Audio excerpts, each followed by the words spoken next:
going to do a video today. I hope I do a good job. I studied it a lot. Did I study it enough? I hope I get my point across.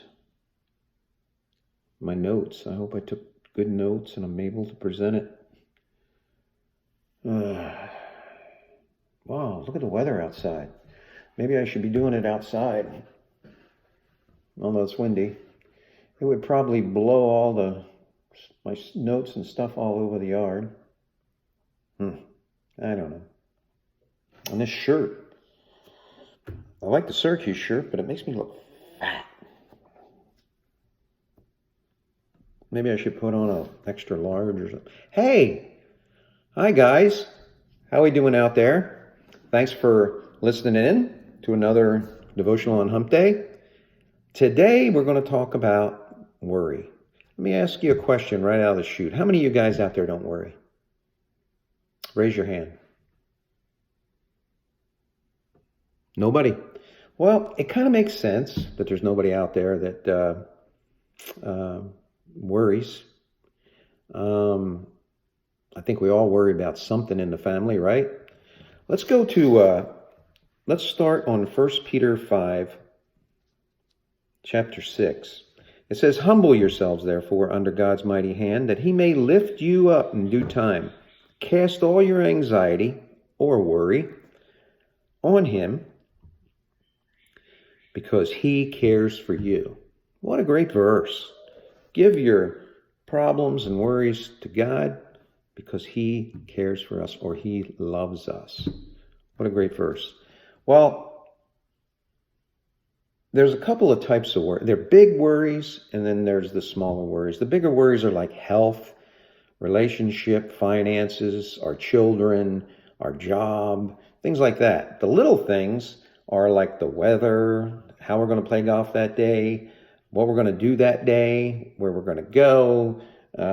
Somebody asks us out to dinner, are we going to accept? Are we not going to accept? Things like that just nag us all day. And we end up worrying about. You know, I see worry. I see worry and compare it to riding a treadmill or getting on a treadmill. I get on the treadmill and there's a lot of motion. Not a lot of motion, but there's motion. And I get on this treadmill and I keep going and I don't get anywhere.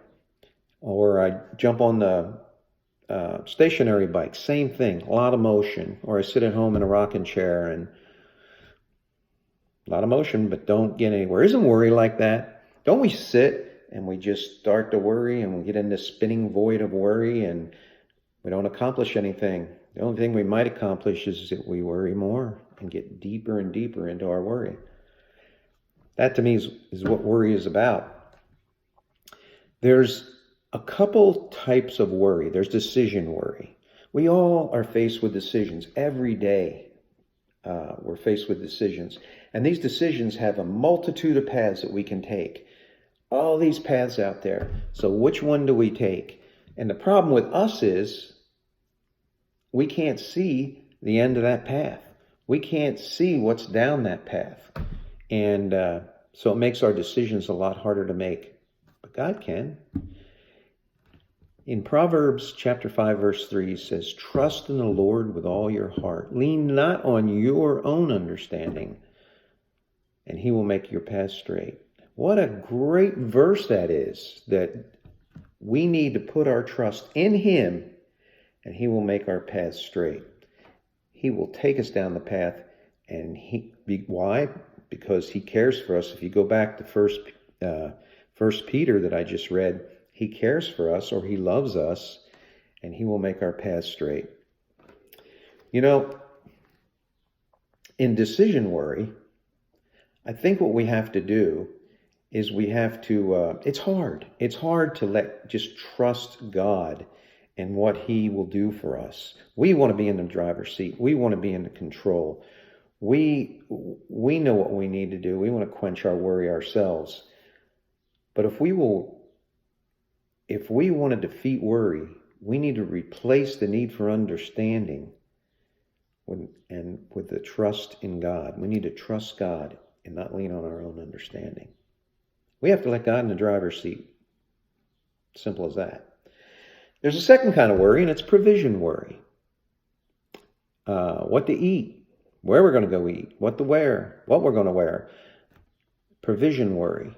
And there's a couple of categories of that.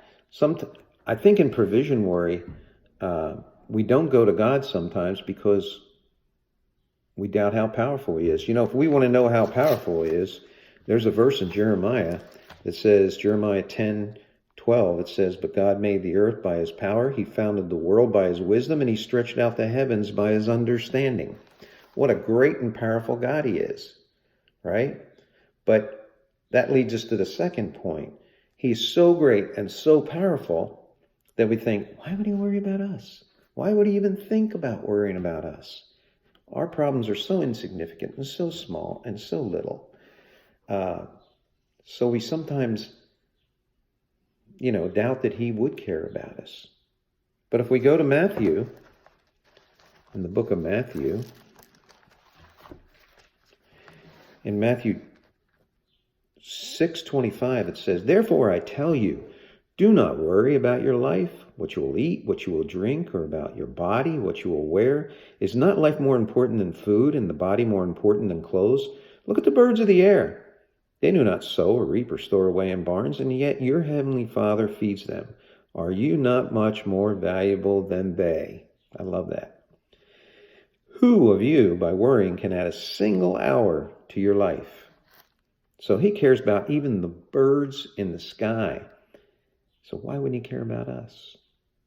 And later on, a little further down here, it says, God cares about the grasses of the field and the mountains and the waters and the rivers and the animals and the pigs and the lions and the tigers and the bears. Oh my, he cares about all that. Why won't he care about you? So I guess we need to defeat worry. The best way to defeat worry is to remember how powerful he is and how much we matter to him. And the second point is, God doesn't care about what we're wearing. He only cares about what we're doing while wearing those clothes. He doesn't care what we eat. He cares about the energy that we have in serving him. He doesn't care about where we're going. He only cares about what we're going to do in serving him when we get there. That's what God cares about. And think of it this way. If we're carrying around all this baggage with us and we're worrying in constant worry mode, are we really any good to him? I don't think he thinks we're any good to him because we're constantly in a worry mode and we have all this baggage. So the mission that he has for us to serve him can't be accomplished and can't be carried out. So he doesn't want us to worry. Think about that.